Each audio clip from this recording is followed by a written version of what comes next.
On the morning of the 19th of September 1944, a column of brand-new Panthers rolled through fog-choked fields near the French village of Arracourt. Their crews had maybe 2 weeks of training. Their tanks had come straight from the factory, and they had every reason to feel confident the Panther was one of the most powerful fighting machines Germany had ever built. And these men were attacking exhausted Americans who'd been running hard across France for 6 straight weeks. What happened next took about 4 hours.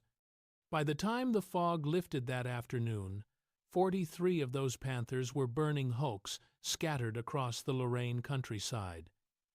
The Americans who killed them weren't tanks.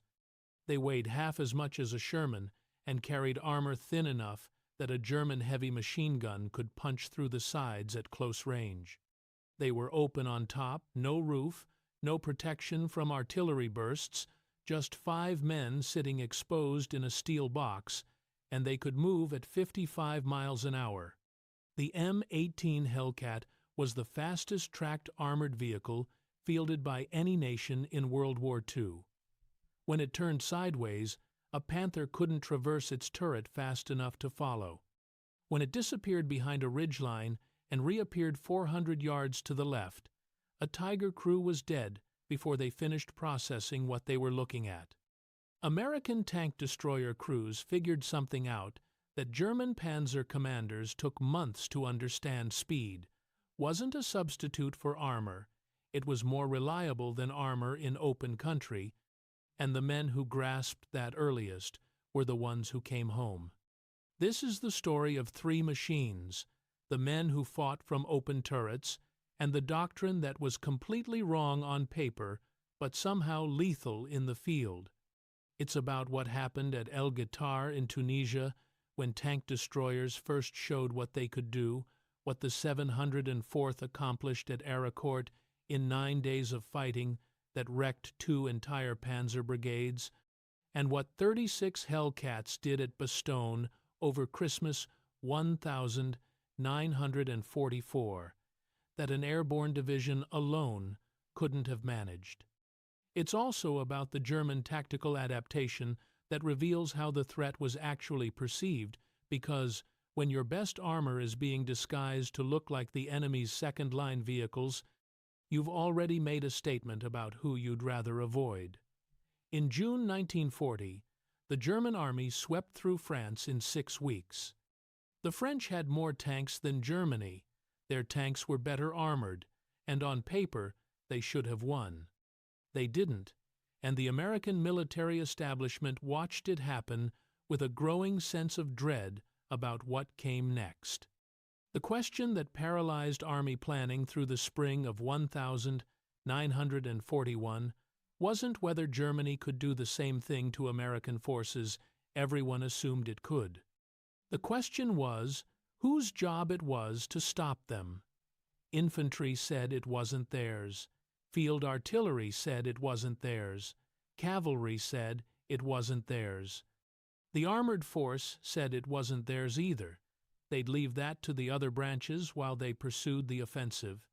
On the 15th of April 1941, a tense conference on the anti-tank problem produced exactly nothing. General George Marshall, running out of patience, intervened personally on May 14th and told his operations staff to attack the problem with what he called imagination and untiring effort. The next morning, a lieutenant colonel named Andrew Davis Bruce got the call. Bruce was a Texas A&M graduate who had made temporary lieutenant colonel at 24 during World War I, the kind of officer who processed problems fast and moved faster. He was handed an empty desk, a difficult mission, and a blank check of authority. Within months, he designed the Louisiana maneuvers of September 1941, where provisional anti-tank groups squared off against armored divisions in exercises that were supposed to settle the question of how to stop tanks. They didn't settle it, the two sides argued about the results for years, but they gave Bruce what he needed to write the doctrine. On the 27th of November 1941, 10 days before Pearl Harbor, the War Department ordered the activation of 53 tank destroyer battalions and a tank destroyer tactical and firing center under Bruce's command. He eventually established Camp Hood in Texas, choosing the site himself on 160,000 acres of flat terrain near Killeen. At its peak, the camp trained 28 battalions simultaneously. The doctrine Bruce codified in Field Manual 18-5, published June 1942, read like a hunting manual. Tank destroyers would be held in reserve at Corps or Army level. When German armor attacked, they'd rush forward, the manual called it fire department style, and ambush the panzers using speed, firepower, and terrain. They weren't supposed to slug it out with tanks toe-to-toe. They'd hit from concealment, kill fast, and move before return fire could locate them. The manual was explicit that tank destroyers didn't depend on armor for protection, but on speed, and that if you needed a roof on your vehicle, you'd already made a mistake. There was a core assumption buried in all of this, that the Germans would keep attacking in the same massed panzer formations they'd used in Poland and France. That assumption was wrong. After 1940, concentrated armored thrusts against prepared positions essentially stopped on the Western Front. German armor integrated with infantry and artillery into combined arms groups that were much harder to intercept with a fire department response. The doctrine designed for one war arrived in a different one. Faced with that mismatch, field commanders simply threw out the doctrine and used the vehicles for something else, and the something else turned out to be devastating. 3 machines made up the American tank destroyer force in Europe, and they were different enough that German crews eventually learned to respect each one for different reasons. Fisher Body in Grand Blanc, Michigan, and Ford Motor Company together built 6,406 of them between September 1942 and December 1943, a production run that took roughly 15 months to complete. It rode a modified Sherman chassis, weighed 29.6 tons, and mounted a 3-inch gun capable of penetrating 88 millimeters of armor at 1,000 yards. That was more than enough for Panzer III and Panzer IV and most assault guns, though against the Panther's glacis, it struggled. The M10 had a problem beyond its gun. The turret traverse was hand-cranked, and getting from one side to the other took roughly 24 seconds. In a fast engagement where a German tank appeared 90 degrees from where you were pointing, 24 seconds was a long time to be alive and looking at the wrong direction. Crews improvised constantly. Some units welded, counterweights or mechanical assists to the turret ring, but nothing fully solved it. The British modified their M10S into the Achilles, upgunning them with the 7-pounder that could handle Panthers and Tigers at range. The Americans kept the 3-inch until the M36 arrived. What the M10 lacked in speed and turret traverse, it made up in numbers. It was everywhere, attached to infantry divisions who found it indispensable as a mobile direct-fire weapon, not for the anti-armor mission the doctrine described, but for cracking fortified positions, destroying field guns, killing half-tracks, and doing everything that required a large gun that could reposition quickly. The M18 Hellcat was a different kind of machine entirely. Buick Motor Division of General Motors designed it from the ground up for the tank destroyer mission. 2,507 were produced between July 1943 and October 1944 at a unit cost of $55,230. It weighed 17 tons, less than half the M10 carried 5 crew members and a 76 mm gun M1A1 and ran a Continental R975 radial engine, producing 350 to 400 horsepower. Technical manual TM 9 to 755 listed the governed top speed at 55 miles per hour. A Tiger I managed 28 miles an hour on road on a good day with fresh fuel. A Tiger II managed 25. A Panther, widely considered the finest medium tank of the war, topped out at 34 miles per hour. The Hellcat, if the governor came off or it caught a downgrade, could push past 60. When a Hellcat disappeared behind a ridge and reappeared somewhere else, a Panther crew was already playing catch-up before the engagement started. That gap wasn't a speed advantage in the conventional sense. It was a different category of vehicle behavior that completely changed how engagements unfolded. The price for that speed was armor. Maximum protection on the Hellcat was 1 inch of steel, 25.4 millimeters on the turret front, 12.7 on the hull sides.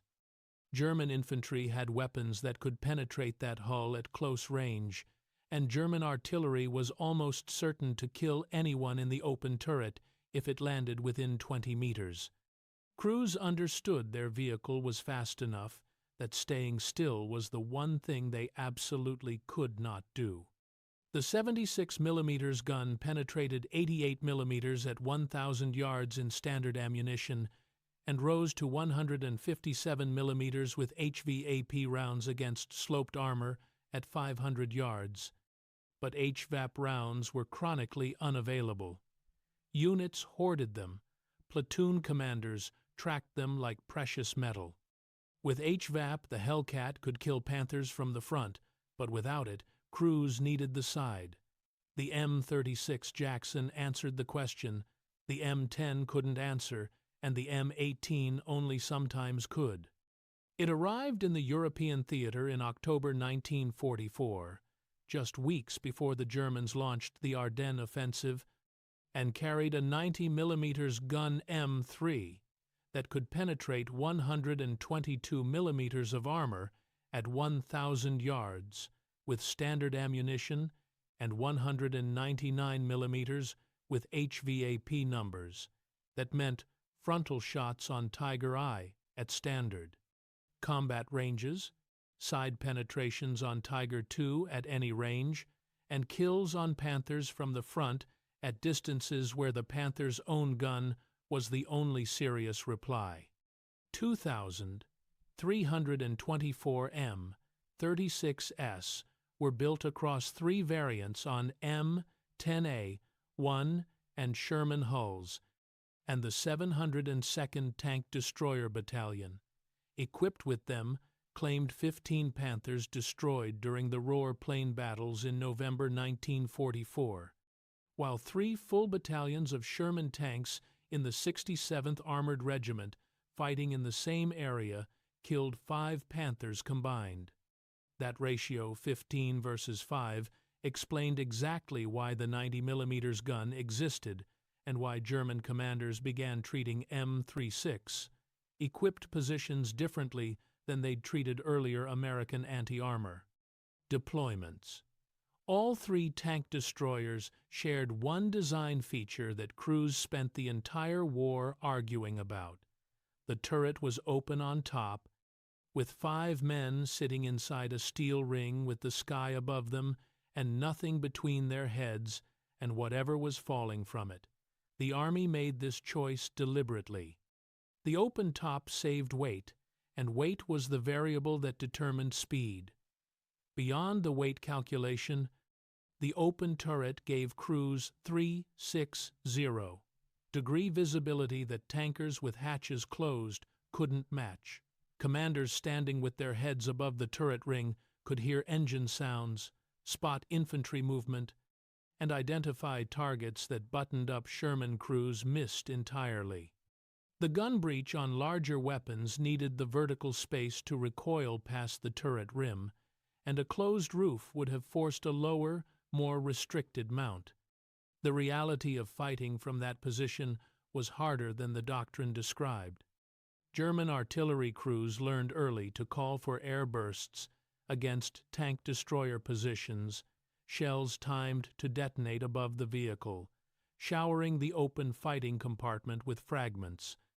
In the Hürtgen forest, where dense trees funneled every engagement into close terrain and masked the mobility that made TDs effective, the 893rd Tank Destroyer Battalion lost 16 of its 24 M10s, primarily from tree bursts, with artillery rounds detonating in the forest canopy and shrapnel falling straight down into the open turrets.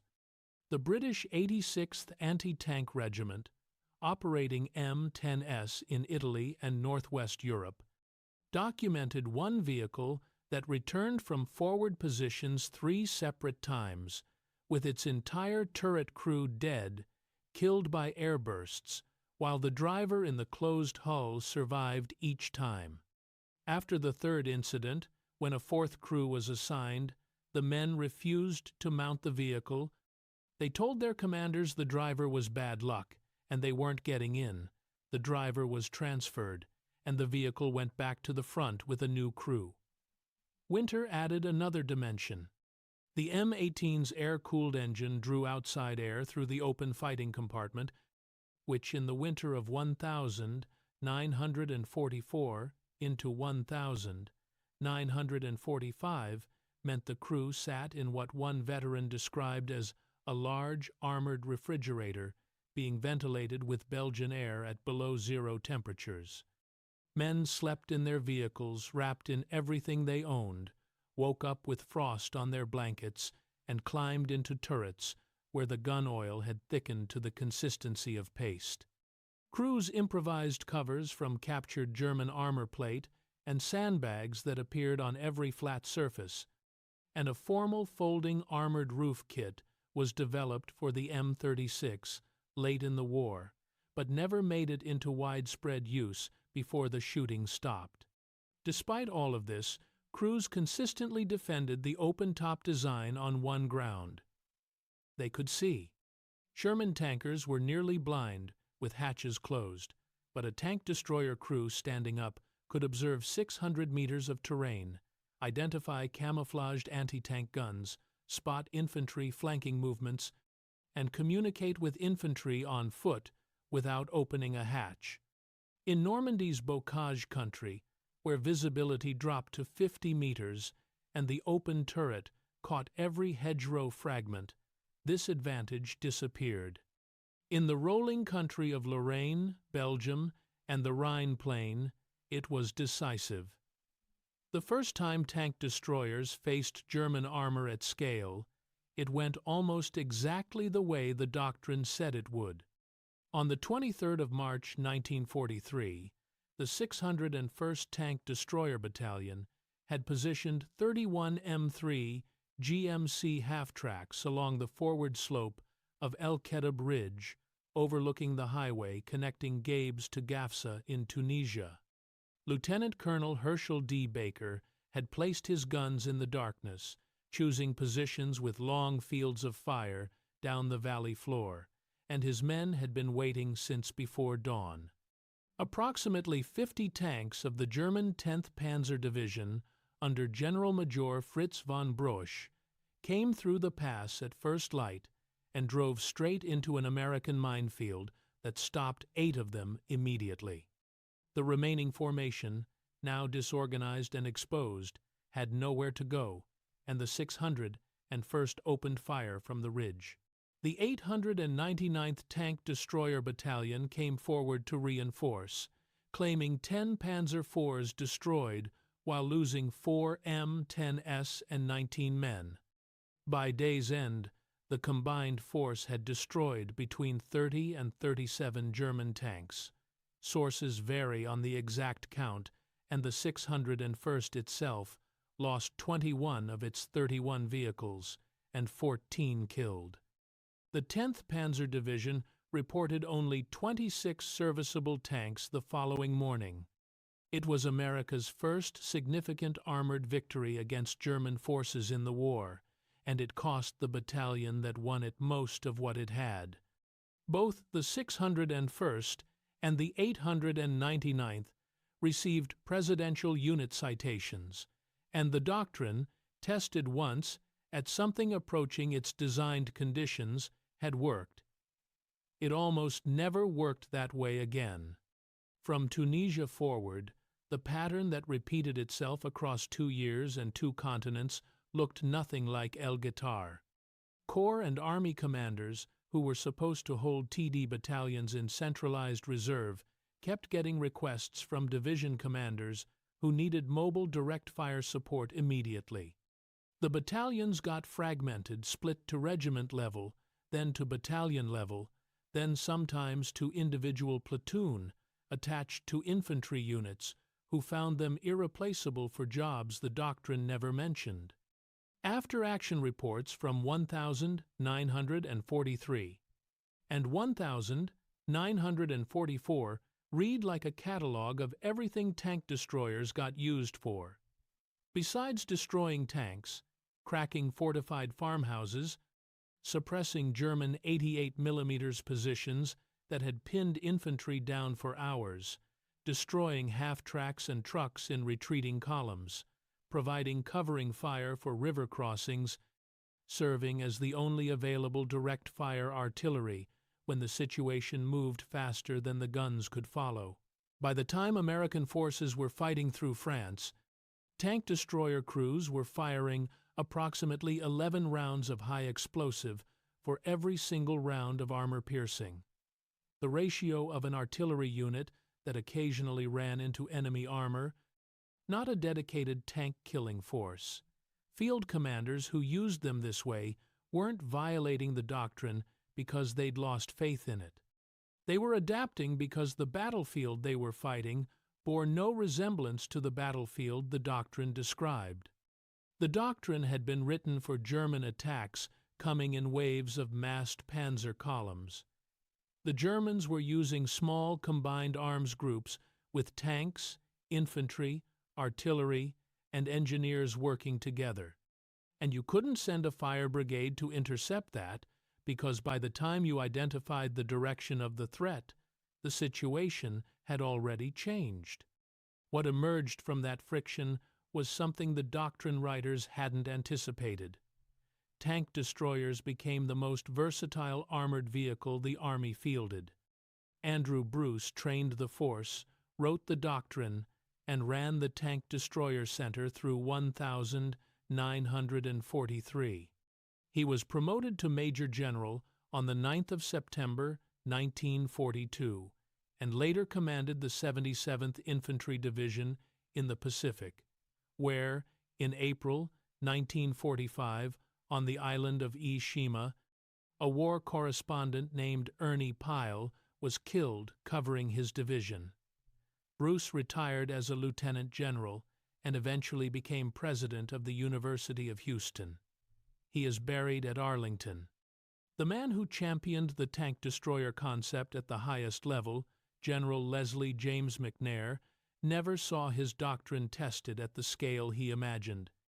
On the 25th of July, 1944, during Operation Cobra near St. Lo, 8th Air Force bombs fell short of their targets, and one struck McNair's slit trench. His body was thrown 60 to 80 feet and identified only by the 3 stars on his collar. Marshall had called him the brains of the Army. McNair's son, Colonel Douglas McNair, was killed by a sniper on Guam 2 weeks later. Both men, the doctrine's author and its highest champion, died before they could see how their creation actually played out in the field. And what played out in September, 1,944 inches. The fog-covered fields of Lorraine was something that justified the concept, even as it demolished most of the original doctrine. The 704th Tank Destroyer Battalion had been with the 4th Armored Division since the division was fighting its way out of Normandy. By September 1944, they'd moved fast enough that supply lines couldn't keep up. The 4th Armored was running on captured fuel, and the Hellcats of the 704th were running on credit. They'd pushed into Lorraine ahead of everyone else, stopped near the village of Arracourt, and waited. The German 5th Panzer Army had been watching this exposed spearhead and decided it was the moment to counterattack. Two freshly formed panzer brigades, the 111th and 113th, had been equipped with new Panthers straight from the factories and given crews who had trained together for as little as 2 weeks. The reasoning was sound on paper: fresh Panthers against exhausted Americans running on empty. What the German planners didn't account for was that fog over the Roer Plain in mid-September behaved in a specific way. It sat low and thick in the valleys and burned off unpredictably. German commanders expected it to cover their advance, but instead it neutralized the Panthers' primary advantage, the combination of superior optics and long-range gunnery that made it lethal at 1,500 meters. In fog, everyone was shooting at shapes.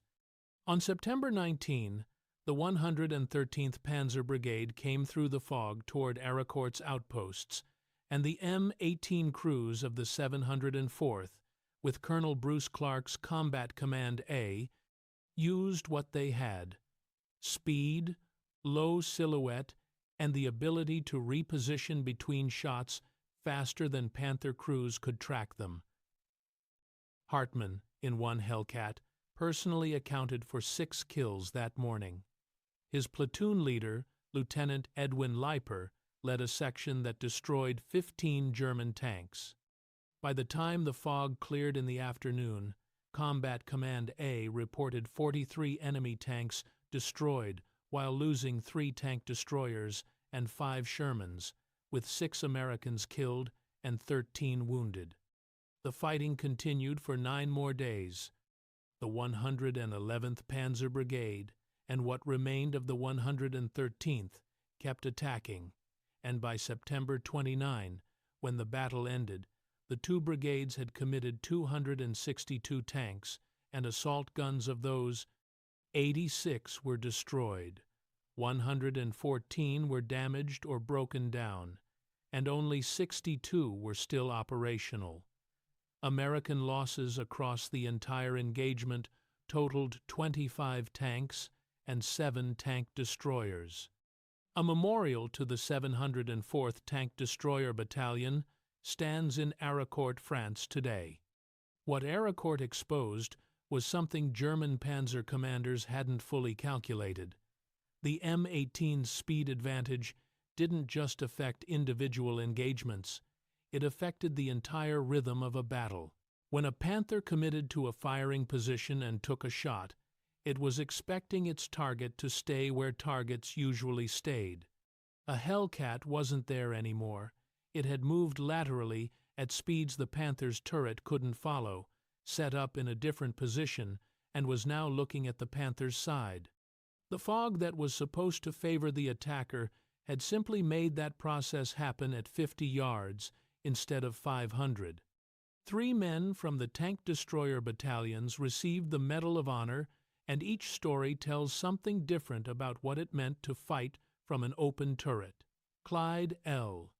Choate was born the 28th of June, 1920, in West Frankfort, Illinois, the son of a coal miner and one of 12 children. He enlisted before Pearl Harbor and eventually ended up in Company C of the 601st Tank Destroyer Battalion, the same battalion that had fought at El Guetar. By October 1944, he was in France near Bruyères, and on the 25th of that month, his M10 took 2 direct hits from a German tank and caught fire. He ordered his crew out of the burning vehicle, then went back to look for anyone still trapped inside, found the crew had made it out, and grabbed a bazooka on his way back off the tank. A Panzer IV had hit him, and a Panzer IV was still out there. The path to that German tank went through the enemy's skirmish line. He ran through it anyway. Enemy fire tore his jacket and knocked the helmet off his head. At 20 yards, he fired a rocket that immobilized the tank, went back for a second rocket, advanced to within 10 yards, shattered the turret with the second round, killed 2 crewmen with his pistol when they tried to exit, and dropped a grenade through the hatch. When he received the Medal of Honor, Choate told the assembled crowd, "This isn't my medal. It's the 601st Tank Destroyer Medal of Honor." He went on to serve 30 years in the Illinois House of Representatives and died in 2001 at age 81. Herschel F. Pete Briles was born the 7th of February, 1914, in Colfax, Iowa, a farmer who enlisted in February 1941, intending to serve 1 year, and was still in when his Company C of the 899th Tank Destroyer Battalion was fighting near Sherpensiel, Germany, in November 1944. On the 20th, a direct hit killed 1 crewman and set his destroyer on fire. Briles crossed artillery-swept ground, lowered himself into the burning turret, and pulled out 2 wounded men. The next morning, moving to a new position, his platoon came under fire from German infantry, and Briles poured machine gun fire into the advancing soldiers so accurately and relentlessly that 55 Germans walked out of their positions with their hands up. Later that same day, another tank destroyer in his platoon was hit, and he left cover again, ran to the vehicle under fire, evacuated wounded men a second time, and extinguished flames while ammunition was cooking off around him. When he met President Truman at the medal ceremony, Briles said, "Mr. President, I am no hero. I only did what I had to do. The real heroes never made it home." He went back to farming in Jasper County, Iowa, and died in 1994. Arthur O'Bear was born the 20th of May, 1909, in Street, Ansgar, Iowa, and at 35, was one of the oldest enlisted men in his battalion, Company C, 603rd Tank Destroyer Battalion. On the 15th of January 1945, near Arracourt, Belgium, his platoon was pinned by anti-tank and machine gun fire. He silenced a position with his gun, dismounted, and worked his way alone for a quarter-mile along an enemy-held ridge, attacking foxholes with a carbine and grenades. He destroyed 2 machine gun positions, killed 8 men, and came back with 18 prisoners, including 2 bazooka teams.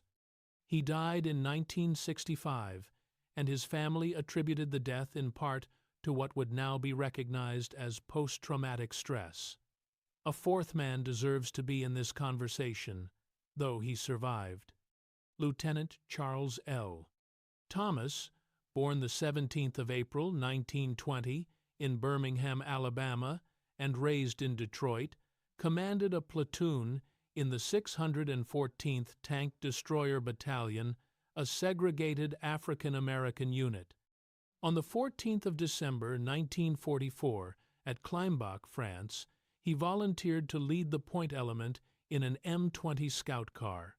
Anti-tank fire hit the vehicle and wounded him in the chest, arms, and legs, and he refused evacuation and directed the defense of his platoon's position until another officer could take command. He received the Distinguished Service Cross, but decades later, a review of wartime award recommendations found systematic racial bias in how decorations had been assigned. On the 13th of January 1997, President Clinton upgraded 7 black soldiers' decorations to the Medal of Honor, and Thomas was one of them. He had died in 1980, 17 years before anyone corrected the record. The 705th Tank Destroyer Battalion had 36 M18 Hellcats, and on the 18th of December 1944, those 36 vehicles were 60 miles north of Bastogne in reserve. That morning, the German Ardennes offensive was 2 days old.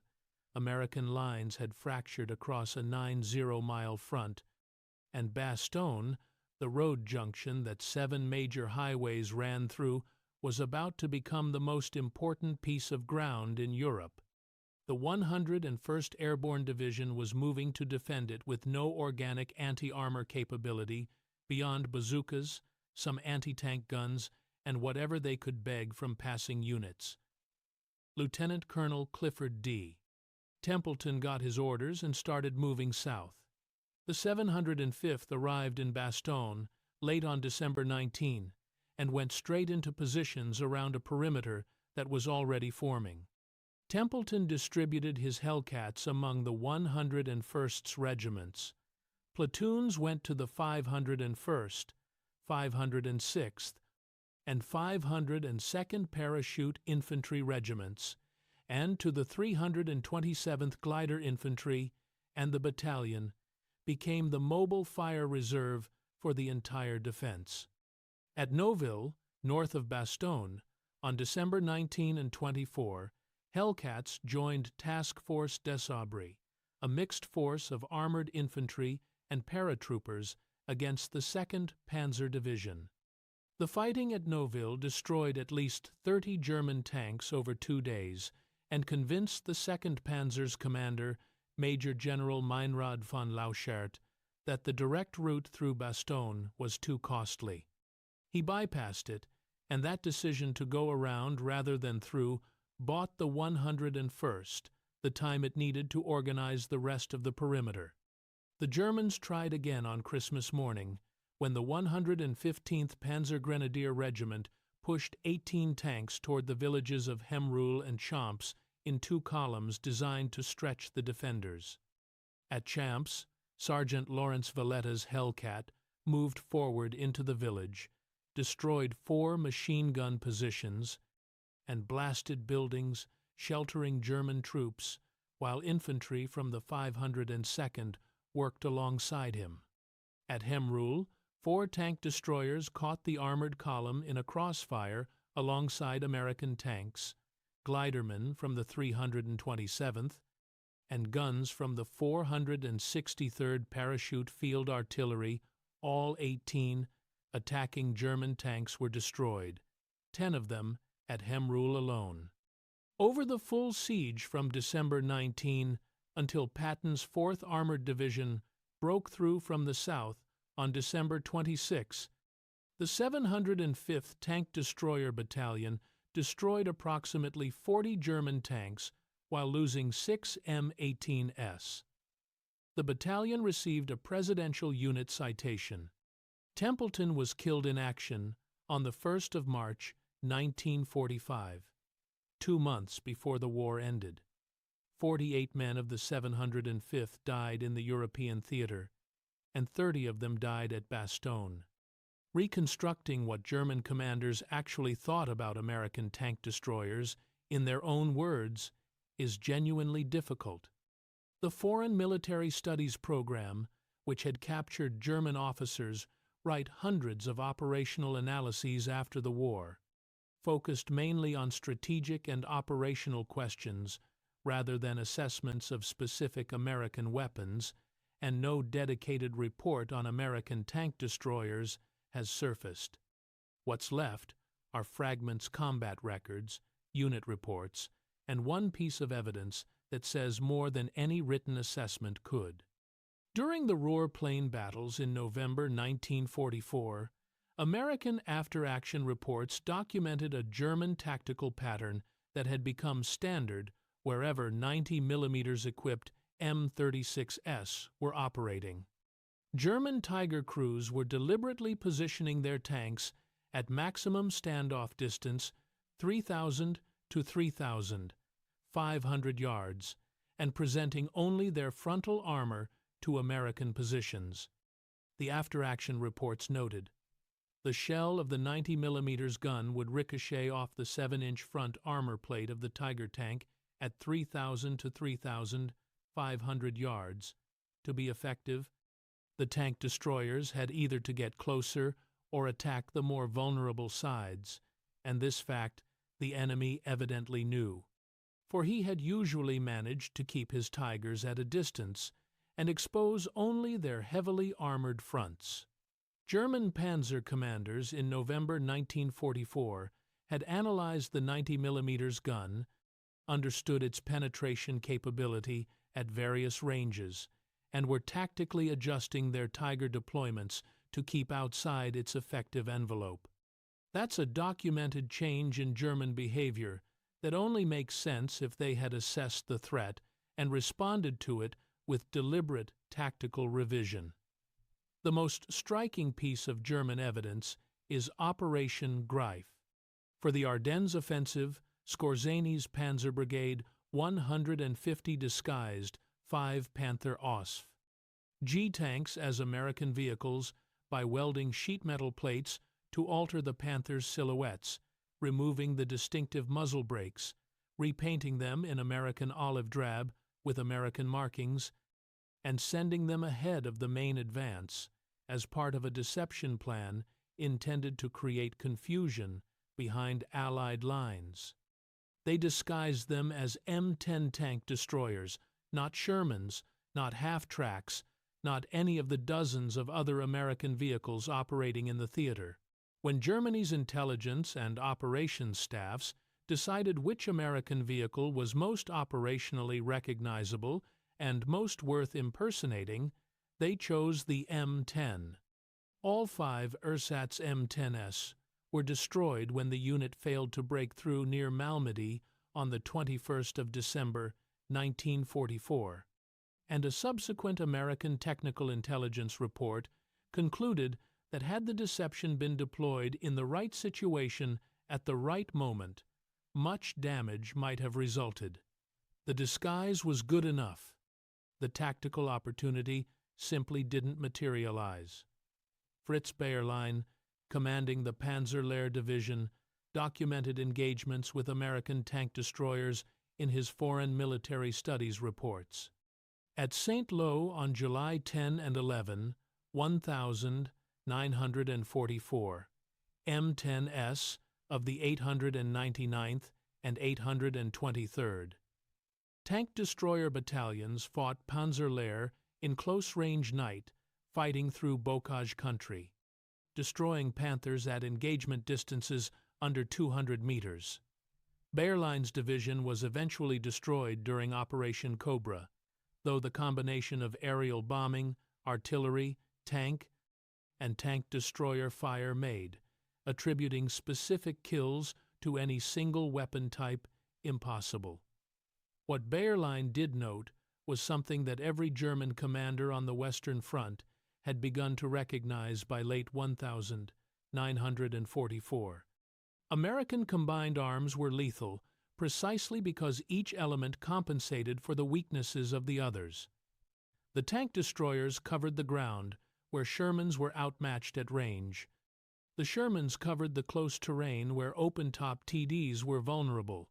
Artillery covered both. Infantry kept German teams from crawling close enough to use Panzerfausts. No single weapon in that combination was Germany's primary problem. The combination itself was. The Battle of Mortain in August 1944 showed what happened when conditions almost matched the original doctrine.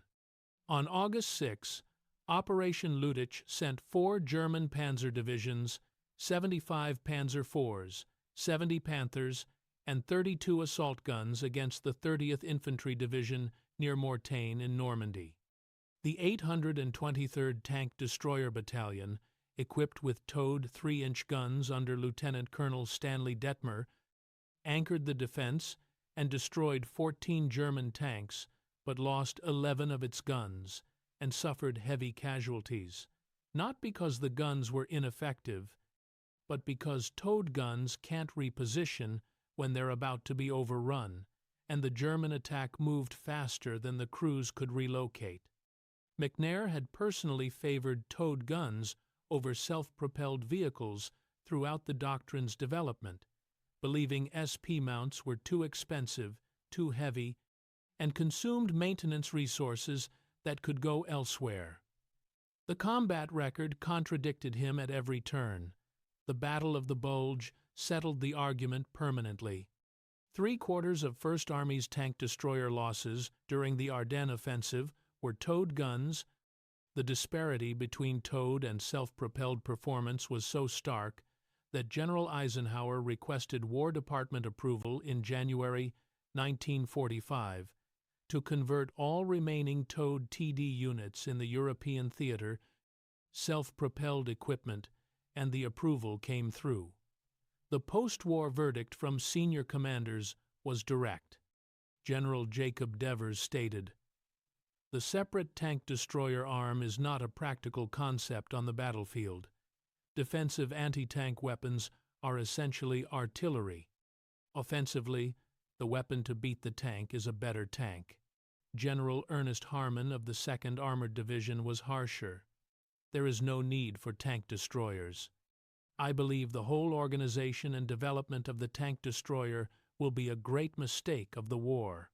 The ETO General Board Study No. 60 found that infantry division commanders unanimously agreed they would prefer a tank battalion over a tank destroyer battalion when given the choice, and historian Christopher Gable's analysis, produced for the Army in 1985, put the verdict plainly.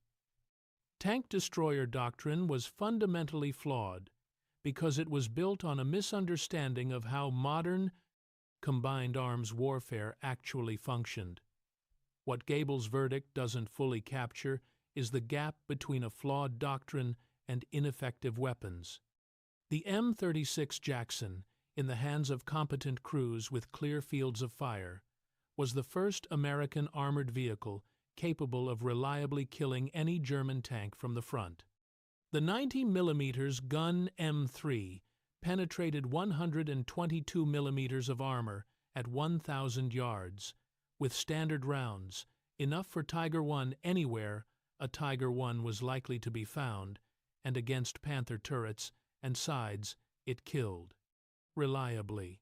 The 702nd Tank Destroyer Battalion with M36s claimed 15 Panthers in the Roer battles, while 3 Sherman battalions claimed 5, and that ratio reflected what a gun 30 mm wider than a Sherman's long 7.6 could do when given the right engagement distances.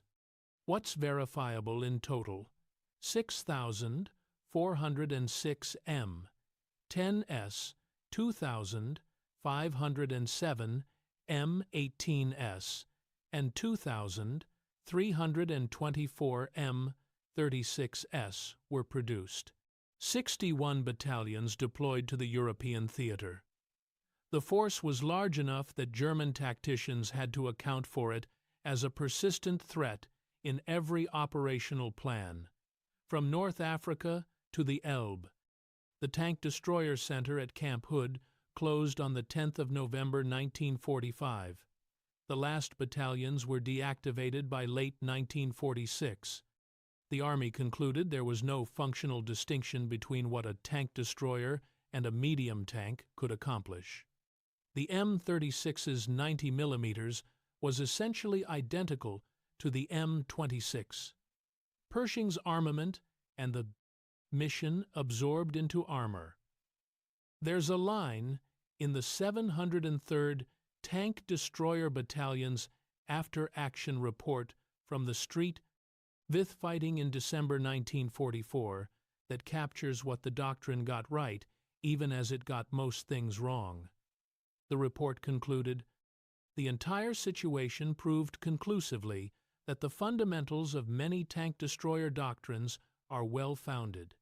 The advantages of a highly mobile reserve were brought out in the ability of the reserve units to take favorable positions in depth and move quickly to threatened areas." What the 703rd was describing wasn't the fire brigade concept at corps level that Bruce and McNair had designed. It was mobile fire reserve at perimeter level, 6 vehicles rushing to whichever road into Bastogne was under pressure at a given moment. The scale had collapsed from army to battalion, but the principle had survived.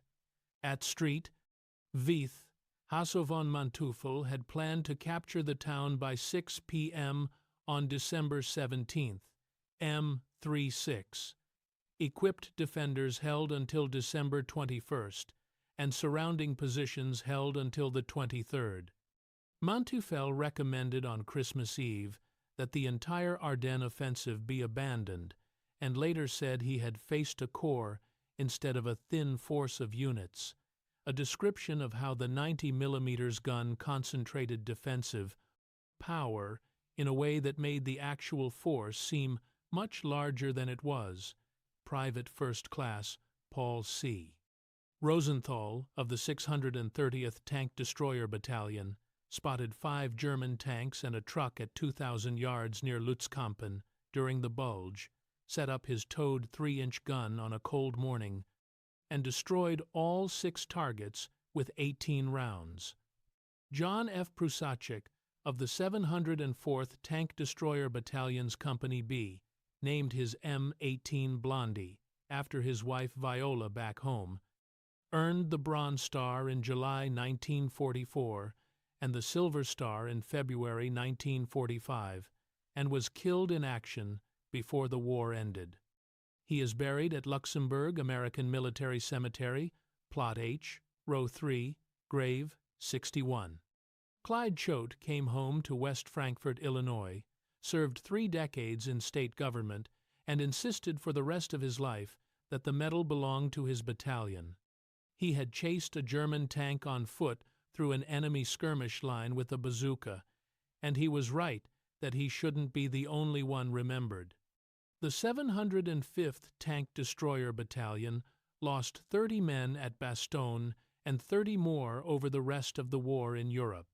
Templeton was killed in March 1945, 2 months before Germany surrendered, leading from the front the way he always had. The 36 Hellcats that held that perimeter at Christmas were gone too, most of them worn out or replaced, and the men who drove them went home to Iowa and Illinois and Texas, and wherever else they'd come from, went back to farming and working and raising families, and didn't talk much about what open country looked like when 18 German tanks were coming at you from the west, and you had 4 M18s, a platoon of parachute infantry, and some artillery that had already been shooting for a week. They knew what the Panzer crews learned too late to change anything that speed, in the right ground against the right target, was more reliable than armor, and that in open country the tank destroyers always had the speed.